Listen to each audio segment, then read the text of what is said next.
The purpose of this presentation is to outline the next stage of our assessment procedures this year with a focus on results and appeals. There is one change to our original timeline, and that is that the provisional results date has been moved forward to Friday the 18th of June. All students in years 11 and 13 have received a letter through their hub email providing a time slot for them to come to school to receive their results and discuss their next steps. A letter containing the arrangements for the day has also been sent to parents by email and can be found on the school website. It's really important that everyone sticks to these time slots, and we appreciate the support of all parents and students to ensure the day can run smoothly and safely. As Year 12 remain in the school at this time, they will receive their results during their form time. Only AS qualification results will be released for Year 12 students.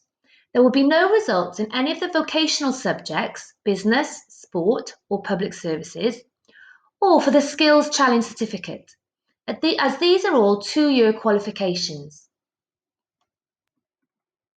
The school has followed the exam board's procedures closely when determining grades, and there are robust internal quality assurance processes in place, both at departmental and whole school level.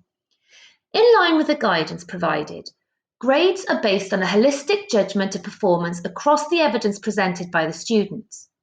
And the evidence has been gathered in line with all subject assessment plans, which take into account the relevant WJC qualification assessment framework. On the 18th of June, students will receive a record of results similar to the one on screen. Where appropriate, subgrades have been included for the qualification. Although weightings are not prescribed for this series of qualifications, the exam board guidance indicates that unit and assessment objective weightings in the specification should be taken into account when balancing the evidence presented. This percentage, therefore, represents the weighting that's usually given to this particular unit.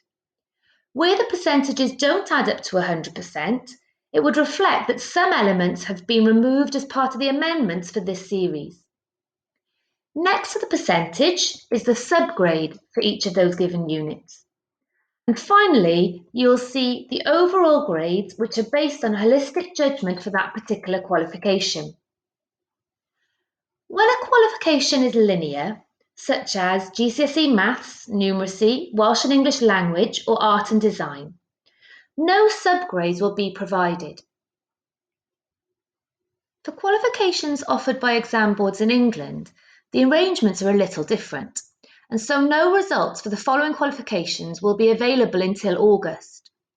For Year 11, that includes sport, public services and work skills, and for Years 13, it includes business, sport and public services. The appeals process. There are 3 stages to the appeals process for qualifications in Wales. The first is the centre review. After the student receives their provisional grade, if they consider that an error has been made in the determination of their grade for a given qualification, they can request a review. They have 48 hours to request a learner decision record for a given qualification, and a request for review can be made up to Friday the 25th of June. More details will be shared about these procedures on the provisional results day. In line with Qualifications Wales guidance, it's important to remember that the focus is on the overall grade and not individual tasks or assessment. Therefore, there is no expectation for schools to remark individual tasks that have formed part of the evidence. If a student wishes to request a centre review for a particular qualification, they will need to clearly explain the error they feel that has been made and provide written consent using the exam board's request form. This written consent is essential, as the exam board indicates that a centre review and appeal may result in a grade remaining the same, being raised or being lowered. As I mentioned earlier, more information will be available if needed on the provisional results day. The appeals process for qualifications in England will open on the national results day in August. Results for years 12 and 13 will be released on Tuesday the 10th of August, and results for Year 11 will be released on Thursday, the 12th of August. We will share further information regarding the arrangements via the Students' Hub email closer to the date. This is to ensure that we comply with the latest national guidance in regards to social distancing. Students have been asked to relay any questions through their tutor and head of year so we can respond before the half-term break. There is a dedicated page for Year 11 on their Google Classroom and for Years 12 and 13 on their school Teams, where we share all the latest information in regards to the assessment procedures this year.